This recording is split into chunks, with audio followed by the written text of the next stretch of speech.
సంక్రాంతి వచ్చిన కానీ ఒక్కసారి కూడా లీవ్ అవుతుంది బయట ఫంక్షన్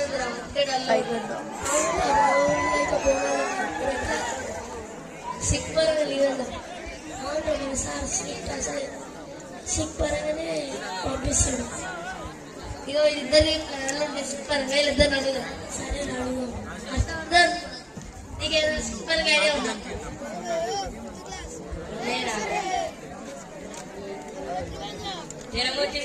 సార్కి అరే నా టెంపరేచర్ చెక్ చేస్తారు కదా. సార్కి ఫుల్ కోల్డ్ అయిందని చెప్పరా. అరే టాబ్లెట్ ఇస్తారు కదా. సార్కి నాకు దెబ్బ తాకి సార్ వాసి సార్ అని చెప్పి పంపిస్తాడా?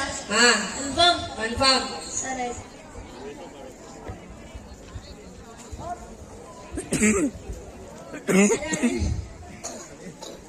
లీవ్ ఏదైనా సిక్ పరంగా టైఫాయిడ్ వచ్చిందని చెప్పి సార్ పంపిస్తాడు. అరే నా చెక్ చేశాను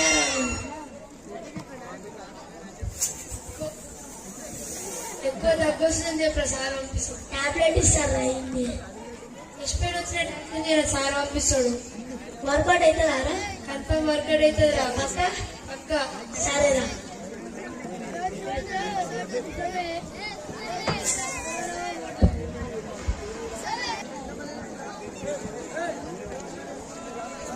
good evening sir. Good evening అసలు ఏమైంది? నాకు దెబ్బ తాకింది సార్. ఎప్పుడు తాకింది వెంకట్? చిన్న కింద పడ్డా సార్. ఏది ఎక్కడ? ఏది ఇక్కడనా? యాక్షనా నిజమా? నిజం సార్. క్షేమాను వెంకట్ క్షేమాను. మీ అమ్మ నాన్నేమో నాకు ఫోన్ చేశారు చదువుతాయని.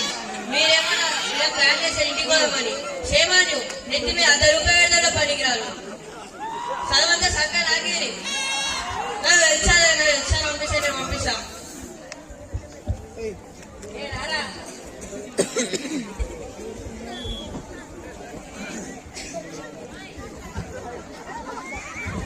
Good morning sir. Good morning అని ఏమైంది? పొద్దున్న నుంచి నిశాంత్కి సీరియస్ సార్. చెస్ట్ పెయిన్ వస్తుంది సార్. ఏమైంది నిశాంత్? సార్ చెస్ట్ పెయిన్ వస్తుంది సార్. ఎక్కడ? అవును సార్. క్షేమాను నిశాంత్ క్షేమాను. మీకేమో చదవని కదా ఏం రాదు. ఇంటికి పంపించేమో 2-3 రోజులు వారాలు ఉంటారు. తుఫాలు తినొస్తారు. మళ్ళీ ఇక్కడేమో మమ్మల్ని బదనం చేస్తారు. మళ్ళీ లీవ్ పంపించాలి. క్షేమాను చదవంతా సంఖ్య రాకి. పంపిస్తా నేను పంపిస్తాను. సరే సార్.